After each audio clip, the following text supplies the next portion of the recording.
Minute এখনো বাকি রয়েছে।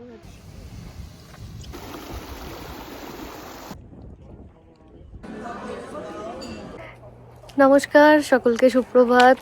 কেমন আছেন সবাই? তো এখন বাজছে এখানে সকাল 7:15 মতো। আজকে আমরা বেরিয়েছি, কোথায় যাব আমি ঠিক জানি না। সকাল 6:30 থেকে 6:45-7টার মধ্যে বেরোনোর প্ল্যান ছিল, কিন্তু সবাই রেডি হয়ে উঠতে পারেনি। তো আমরা উঠেছি মূলত 5:10-15 নাগাদ। তো উঠে ফ্রেশ ট্রেশ হয়ে গোড়াকে খাইয়ে এখন বেরিয়েছি। বেরোতে বেরোতে 2 ঘন্টা সময় লেগে গেল। সুধাকে সবার আগে রেডি করেছি, আর ও সবার আগে বাইরে বেরোনোর জন্য এক্সাইটেড হয়েছিল। তাই আমাদের এখনও 10-15 মিনিট সময় লাগবে বেরিয়ে যেতে। তো আমি বললাম যে চলো, সবাই যখন রেডি হয়েই গেছি একবার বাইরেটা ঘুরে আসি। এত ফ্রেশ এয়ার, খুব ভালো লাগছে বাইরেটা এসে। এত সকাল নয় যদিও, মানে এখন 6-6:30 নাগাদ বেরিয়ে গেলে সব থেকে ভালো হতো, কারণ এরপর ভিড় হয়ে যাবে। তবুও মানে বেড়াতে এসেছি যেহেতু। এত রাতের দিকে টেম্পারেচার ছিল 11-12 ডিগ্রি মতো, বাইরেও বেশ ঠান্ডা। আমরা সবাই একটু হালকা জ্যাকেট মানে সোয়েটার মতো পরে নিয়েছি, আর গোড়া সুধাকে একটু জ্যাকেট দিয়েছি। ওয়াও, কি সুন্দর লাগছে! You look so pretty. কই?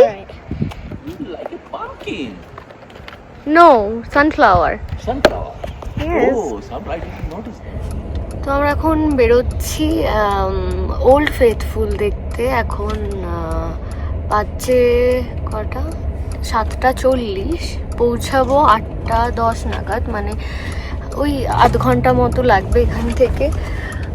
তো গাইজার্সের প্রেডিকশন দেখাচ্ছে এভরি 75 মিনিটসে একটা করে, তো 1 ঘন্টা 15 মিনিট ছাড়া ছাড়া। তো হোপফুলি আমরা টাইমে পৌঁছে যাব। আর এরপর সারাদিনে ওটার পর আমি জানি না কি প্ল্যান রয়েছে, জিজ্ঞাসা করে নিতে হবে আমাকে। লাঞ্চ টাঞ্চ করে ফেরার প্ল্যান রয়েছে। এবার ওই ওল্ড ফেথফুল থেকে কোথায় যাব এখন ঠিক বলতে পারছি না। সবাই এক জায়গায় গিয়ে আবার ডিসাইড করা হবে কোথায় যাব। তো এই যে জঙ্গলের মধ্যে দিয়ে 2-1টা যদি কিছু দেখতে পাওয়া যায়। ঘন্টাখানেক আগে বেরোলে খুব ভালো হতো, বাট বলে যে খুব আর্লি বেরোলে তাও অনেক কিছু দেখা যায়। আমরাও সেই ভরসায় বেরিয়েছি, দেখি যদি কিছু চোখে পড়ে। 5 দিন রয়েছি, কোনো না কোনো দিন তো চোখে পড়বেই।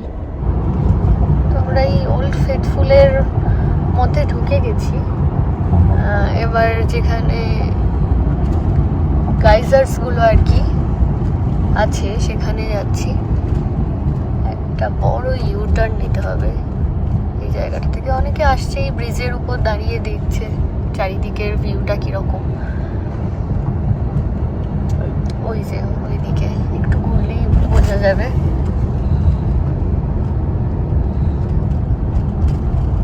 ওই দূরে একটা গাইজার্স ধোঁয়া উঠছে দেখা যাচ্ছে গাছের ফাঁক দিয়ে। আজকে সারাদিনই না মেঘলা আছে, রোদ্দুর খুব একটা বেরোবে না। দুপুরের পর হয়তো রোদ্দুর বেরোনোর সম্ভাবনা রয়েছে, কিন্তু সকালের দিকটা দেখছি মেঘলা হয়ে রয়েছে।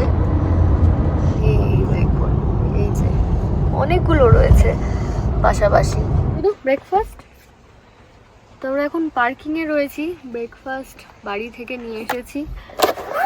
ক্রসও আছে, ডিম, স্ট্রবেরি, কলা, আর সুধার জন্য টুকটাক জিনিস রয়েছে।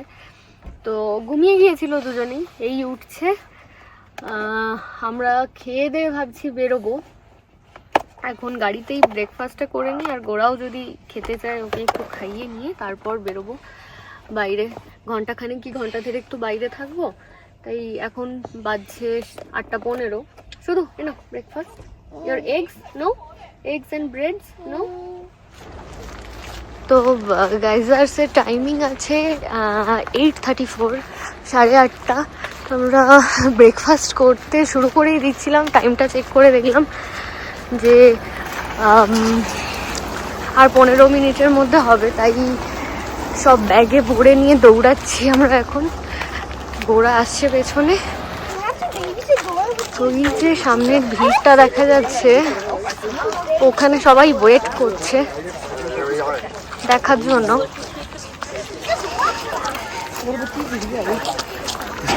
আগরবাতি, কোথা থেকে ধূপের গন্ধ আসছে, দারুণ লাগছে দেখতে। সবাই ওয়েট করছে না, জায়গাটা লোকজনে ভরে রয়েছে একদম। এখানে কিছু হোমস্টেও রয়েছে সম্ভবত, এই পিছনের এই যে বিল্ডিং গুলো দেখা যাচ্ছে এগুলো এখানে হোমস্টে। বেঞ্চগুলো বৃষ্টিতে ভিজে গেছে। এই যে এখানটা হবে। ও গোরা ঘুম ভেঙে গেছে, শুরু হচ্ছে এবার। হ্যাঁ হ্যাঁ, অল্প অল্প করে শুরু হচ্ছে আওয়াজ। এই ইরাপশনটা দেখতে দেখতে গাইজার বা গিজার দুই ভাবেই বলা যায়। এটা কি জিনিস আপনাদের সেটা বলি, আর এই গাইজারটার নাম ওল্ড ফেথফুল গাইজার কেন হলো সেটাও বলবো। গাইজার কাকে বলে প্রথমে সেটা বলি। মাটির নিচ থেকে একটা নির্দিষ্ট সময় ছাড়া ছাড়া প্রচুর পরিমাণে গরম জল আর জলীয় বাষ্প বেরিয়ে আসাকে বলে গাইজার। এটা একটা প্রাকৃতিক ঘটনা যেটা আপনারা এখন সামনে দেখতে পাচ্ছেন। তবে এটা যে সবসময় একটা নির্দিষ্ট সময় মেনে হবে তেমনটা কিন্তু নয়। কখনো কখনো 1-1.5 ঘন্টার ব্যবধানেও হয়, কখনো বা 2-4 ঘন্টার ব্যবধানেও হয়।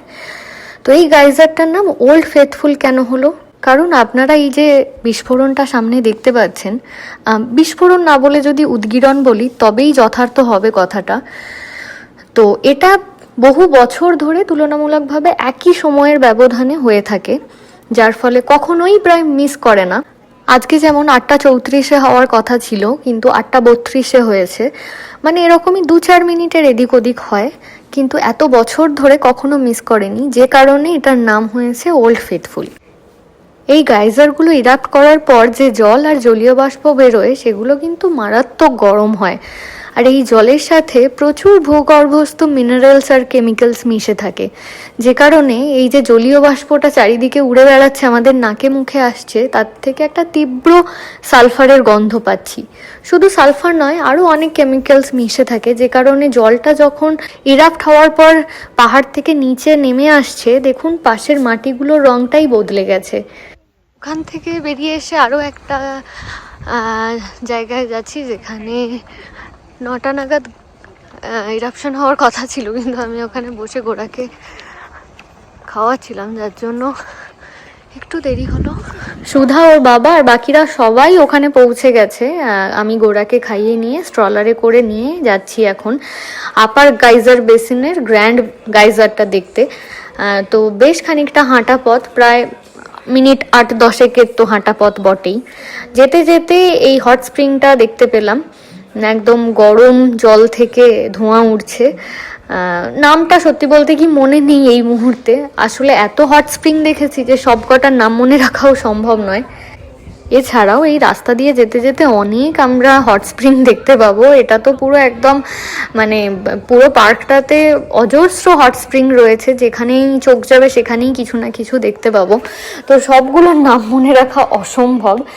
তো আমরা দূর থেকে দেখতে পাচ্ছি এখন ওখানে ইরাপশন এখনো চলছে, আর এটা অনেকটা সময় ধরে এই ইরাপশনটা চলে আর কি। থেকে জায়গাটা অসম্ভব সুন্দর লাগছে। জায়গাটা জাস্ট এক কথায় অসাধারণ। এটা কিসের জল আমি জানি না, এত স্বচ্ছ লাগছে, কিন্তু এটা ইরাপশন থেকে যে জলটা বেরোচ্ছে সেই জলটা না এটা কোনো নদীর জল সেটাই বুঝতে পারছি না। হয়তো নদীর জল, ইরাপশনের জলটাও এর সাথে মিশেছে, এটাও হতে পারে।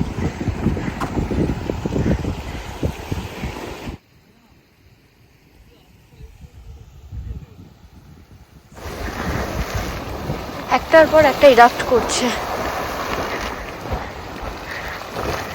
ওইদিকে সব থেকে বড়টা রয়েছে, কিন্তু অনেকটা এখানটা বৃষ্টির জলের মতো জল পড়ছে, ভিজে রয়েছে পুরো রাস্তাটা। আর ওটা সব থেকে বড়, আর অনেকক্ষণ সময় ধরে ইরাপ্ট করছে। গ্র্যান্ড গাইজারের সামনে এসে পৌঁছানোর প্রায় 10-15 মিনিট পর পর্যন্ত ইরাপশনটা চললো, বেশ একটা দীর্ঘ সময় ধরে। সুধা একদম কাছে বসে ইরাপশনটা শুরু থেকে শেষ পর্যন্ত দেখেছে সবার সাথে। গোড়াকে নিয়ে আমি সামনে যাইনি, কারণ এত সালফারের গন্ধ আসছিল না, আমি ভাবছিলাম যদি ওর কোনো অসুবিধা হয়, তার থেকে আমরা দূর থেকে দেখি। আর দূর থেকেও ঠিক ততটাই ভালো লাগছে। ইরাপশন শেষ হওয়ার পর আমরা ভাবছি এবার ফিরবো। তো যেই স্ট্রলারটা নিয়ে আমরা ঘুরেছি, ওখানে একটা আমাদের দেখা এই পার্কের প্রথম প্রাণী এই মারমট, যেটা আমি বাড়িতে এসে সার্চ টার্চ করে জেনেছি। সেই মুহূর্তে আমি জানতাম না এটাকে মারমট বলে। এটা একটা কাঠবেড়ালির প্রজাতি আর কি। তো এর দেখা পাই। তো বাচ্চারা যতক্ষণ এখানে এসে পৌঁছয় ততক্ষণে মারমট ঘাস টাস খেয়ে ফিরে গেছে আর কি ওর নিজের জায়গায়। তো আমরা ফোনেতেই দেখালাম বাচ্চাদেরকে, ওরা বললো ঠিক আছে, আবার যদি কোথাও দেখতে পাও আমাদেরকে আবার দেখিও। গাইজার্স, হট স্প্রিং, মারমট এই সমস্ত কিছু দেখে এবার মনে হচ্ছে কিছু খেতে হবে, কারণ এই গাইজারের টাইমিংয়ের জন্য আমরা গাড়িতে না খেয়ে চলে এসেছিলাম। তারপর থেকে প্রায় 1.5 ঘন্টা সময় কেটে গেছে চারিদিকে গাইজার দেখতে দেখতে, যার ফলে খিদেও পেয়েছে খুব, অনেকটা পথ হাঁটা হয়েছে। তাই একটা পিকনিক এরিয়া দেখে আমরা সবাই বসলাম, আর এখান থেকে একটু কফি আনানোর ব্যবস্থা হয়েছে। তো বাচ্চারা তো এখানে এসেই খাওয়া দাওয়া শুরু করে দিয়েছে, আমাদের সাথে সাথে তালে তাল মিলিয়ে ওরাও তো অনেকটা পথ হেঁটেছে না, যে কারণে ওদের পেট ভরাটা আগে প্রয়োজন। তো খাওয়া দাওয়া, খেলাধুলা সমস্ত কিছু নিয়ে এখানে আমরা 0.5 ঘন্টা 40 মিনিটের মতো একটা ব্রেক নিচ্ছি। এরপর আমরা যাব গ্র্যান্ড প্রিজম্যাটিক দেখতে। তো ব্রেকফাস্ট করে একটা ছোটোখাটো ব্রেক নিয়ে আমরা এখন যাচ্ছি এখান থেকে 6 মাইল দূরে, খুব বেশি দূরে নয়, 10-12 মিনিটের রাস্তা, যাচ্ছি গ্র্যান্ড প্রিজম্যাটিক দেখতে। আমিও নামই শুনেছি, জানি না যে বস্তুটা কি। তো চলুন তাহলে গিয়ে দেখি। সুধা, গোড়া দুজনেই খুব এনজয় করছে। গোড়া নতুন নতুন লোকজন দেখতে পাচ্ছে, দেখে হাসি খুশি রয়েছে। আর সুধার তো ওর গ্রুপের সাথে দারুণ মজায় রয়েছে। কোথা থেকে একটা কাকের পালক কুড়িয়ে খেলছিল, জানি না কোথায়, মনে পড়ে গেলে আবার এখানে চিৎকার চেঁচামেচি শুরু করে দেবে। তাহলে চলুন গ্র্যান্ড প্রিজম্যাটিক। তো এই যে এটা গ্র্যান্ড প্রিজম্যাটিক, দূর থেকে দেখা যাচ্ছে। ওই যে ব্রিজের উপর প্রচুর লোকজন আছে, ওটা দেখার জন্যই আছে। আমরা এখন যদিও পার্কিং খুঁজছি, পাচ্ছি না। যে কোনো পার্কিং লটই দেখছি মানে ফুল লেখা রয়েছে সব জায়গাতে, হয়তো রাস্তার একধারে গাড়ি পার্ক করে যেতে হবে। গ্র্যান্ড প্রিজম্যাটিক স্প্রিং, এই যে এটা, এই যে এখানে প্রচুর গাড়ি পার্কিংয়ের জন্য দাঁড়িয়ে রয়েছে।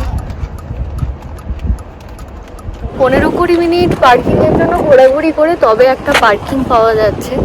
তবে এই সামনের দৃশ্যটা দেখে অপেক্ষা বলে মনে হচ্ছে না। সামনে নদী, দারুণ লাগছে এটা দেখতে। এই যে পার্কিং থেকে আমরা এখন যাচ্ছি গ্র্যান্ড প্রিজম্যাটিক দেখতে। কি জিনিসটা চলুন গিয়ে দেখি আমিও।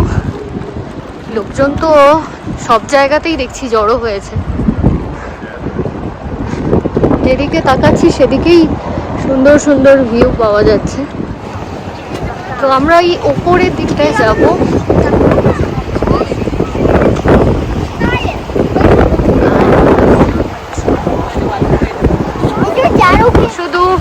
শুধু বি কেয়ারফুল, ওকে? গ্র্যান্ড প্রিজম্যাটিকটা কাছ থেকে দেখতে গেলে আমাদের এই বোর্ড ওয়াক ট্রেল ধরে প্রায় 1.5 থেকে 2 মাইল মতো হেঁটে যেতে হবে। আমি এক্স্যাক্ট জানি না কতটা হাঁটতে হবে, মোটামুটি আনুমানিক আর কি বলছি। তো সুধা শুরু করেছে, আমি জানি না ও কতটা হাঁটতে পারবে, কারণ একটু উঁচুর দিকে উঠতে হচ্ছে। খুব তাড়াতাড়ি ক্লান্ত না হয়ে পড়ে, আমি সেই চিন্তাই করছি। কিন্তু বন্ধুদের সাথে আছে, আনন্দ করে যাচ্ছে, দেখি কত দূর যেতে পারে। এই জায়গার থেকে অল্প একটু বোঝা যাচ্ছে, আসলে এত গরম জল থেকে ধোঁয়া উঠছে না, কিচ্ছু বোঝা যাচ্ছে না। ওই দিক থেকে যখন আসছিলাম চশমায় তো মানে একদম দেখতেই পাচ্ছিলাম না, বাষ্প হয়ে যাচ্ছিল চশমার কাছে।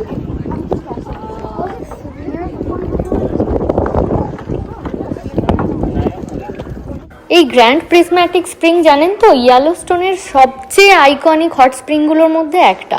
আর এর চারপাশের নীল, সবুজ, হলুদ, কমলা আর লাল রঙগুলো দেখে মনে হবে খানিকটা ওই রামধনুর মতো, আর কেউ যেন হাতে করে এঁকে দিয়েছে। এই রঙগুলো জানেন একটা সায়েন্টিফিক কারণ তো রয়েইছে, বিভিন্ন টেম্পারেচার জোনে থাকা বিভিন্ন ধরনের মাইক্রো অর্গানিজমের কারণে এই রঙগুলো তৈরি হয়েছে। আমি যেটা বলতে চাইছিলাম যে এটার যে ওভারলুক, গ্র্যান্ড প্রিজম্যাটিকের যে ওভারলুক, সেটা যদি আপনাদের দেখাতে পারতাম খুবই ভালো হতো। কারণ আমার নিজের যাওয়ার খুব ইচ্ছে ছিল, কিন্তু সুধা অতটা উঠে যেতে পারবে না আর কি। ওটা অনেক উঁচুতে উঠতে হয়, প্রায় 3-3.5 মাইল মতো হেঁটে যেতে হবে। তাছাড়া সেখানে আবার স্ট্রলার নিয়ে যাওয়া যাবে না। তো সুধা এতটা উঠতে পারবে বলে আমার মনে হয় না, যে কারণে ওটা আমার খুব আক্ষেপ হচ্ছে। যদি আপনাদের ওভারলুকটা দেখাতে পারতাম, আর আমার নিজেরও খুব আফসোস হচ্ছে যে আমি নিজে দেখতে পারলাম না। গ্র্যান্ড প্রিজম্যাটিক দেখতে এসে প্রায় পুরোটাই হেঁটেছে, কিন্তু শেষের মিনিট 5-7 ও আর হাঁটতে পারেনি, ওর পা জবাব দিয়ে দিয়েছিল, যে কারণে ওকে ওর বাবা কাঁধে নিয়ে নিয়েছিল, আর আমি গোড়াকে স্ট্রলারে নিয়ে যাচ্ছিলাম আর কি।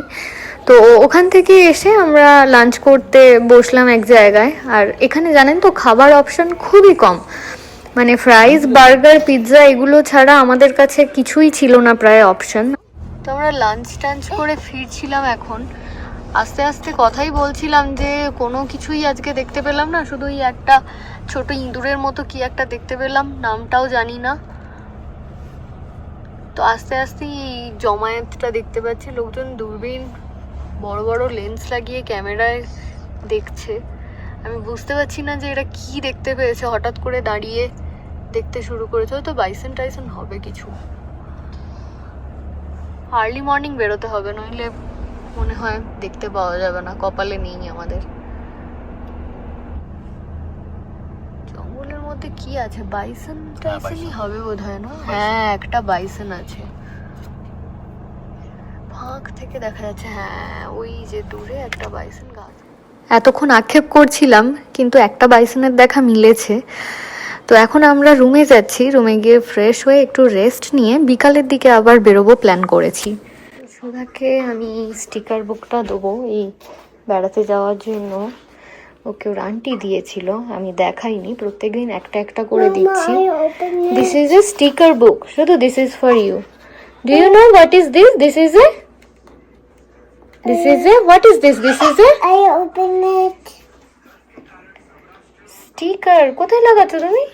I put a sticker of paper. Yes. What is this? This is a Sticker. Frog. yes frog. Bang. I open it. এটাকে কি বলে? ব্যাং বলে, ব্যাং। হ্যাঁ, নাও, টেক ইট। নাও, take it. I put a sticker of Yes. paper. Yes. রুমে ফিরে fresh হয়ে একটু রেস্ট নিয়ে এখন সন্ধ্যের সময় আমরা বেরিয়েছি, একবারে রাতে ডিনার সেরে তারপর রুমে ফিরবো। এটা চিংড়ি মাছের মতো লাফিয়ে লাফিয়ে যাচ্ছে। হ্যাঁ, চিংড়ি বলেছি আমি তোকে। সুধা খুব মজা পেয়েছে, এত সুন্দর রাস্তা, চারিদিকে গাছগাছালি দেখে না ও খুব আনন্দ পেয়েছে। মানে ওর ক্লান্তিটা আর ক্লান্তি বলে মানে ওকে দেখে বোঝাই যাচ্ছে না। গোরা এতক্ষণ যতক্ষণ ঘরে ছিল ততক্ষণ চিৎকার করেছে বাইরে বেরোবে বলে। ও বাইরের স্বাদ পেয়ে গেছে, আর ঘরে থাকতে চায় না। তো এই জায়গাটা বেসিক্যালি ফিশিং টিশিং হয়, তবে সবটাই তো সামারের সময় হয়, এখন লোকজন কেউ নেই। তো বেলার দিকে হয়তো 2-4 জন থাকলেও হয়তো দেখতে পেতাম, কিন্তু এখন তো কেউ নেই দেখছি। এখন কটা বাজছে? বিকেল নয়, সন্ধেই বলি, 8টা বাজতে যায় প্রায়, 7:45-50 তো হয়েই যাবে। আমরা তো রুম থেকেই বেরোলাম 7:30টায়। হ্যাঁ, এখন প্রায় 7:45 বেজে যাবে। তো 8টা বেজে গেছে, আমরা এখন এই রেস্টুরেন্টে আসছি। নিচের রেস্টুরেন্টটা ওই লেকের সাইডে, ওটাই আমাদের বুকিং ছিল না। ওপরে এই রেস্টুরেন্টে আমাদের বুকিং নেওয়া আছে, তো এটাই আসছি। সবাই এখনো আসেনি, ধীরে ধীরে আসবে। ডিনারের সময় মেনু কার্ড দেখে যেটা বুঝলাম যে আমাদের জন্য অপশন খুবই কম, আর এক্সপেরিমেন্ট করার তো কোনো প্রশ্নই ওঠে না। দুপুরে যেটা বলছিলাম অপশন রয়েছে, তবে সেগুলো আমাদের জন্য নয়। তো মোটামুটি একটা চলনসই ডিশ অর্ডার করলাম। বাচ্চাদের জন্য পাস্তা অর্ডার করা হয়েছিল, আর আমাদের জন্য চিকেন উইথ রাইস একটু অর্ডার করেছিলাম। তো এখন 10টা বেজে গেছে প্রায়। সুধার খেতে খেতে এত ঘুম পেয়েছে যে ও খাওয়া হয়ে যেতেই ও সঙ্গে সঙ্গে চেয়ার ছেড়ে বলছে চলো ঘুমোতে যাব, বাড়ি চলো। আর আমরাই বোধহয় লাস্ট ব্যাচ ছিলাম রেস্টুরেন্টের ভেতরে। চলো লেটস গো হোম। তো যাই হোক, তাহলে আজকের মতো ব্লগটা এখানে শেষ করলাম। দেখা হচ্ছে আবার পরের ব্লগে। কাল সকালে ম্যামথ যাব আমরা, তো সকাল সকাল বেরোতে হবে। দেখছি কত সকাল বেরোতে পারি। আপনারা সবাই খুব খুব ভালো থাকুন, সুস্থ থাকুন। নমস্কার, শুভরাত্রি।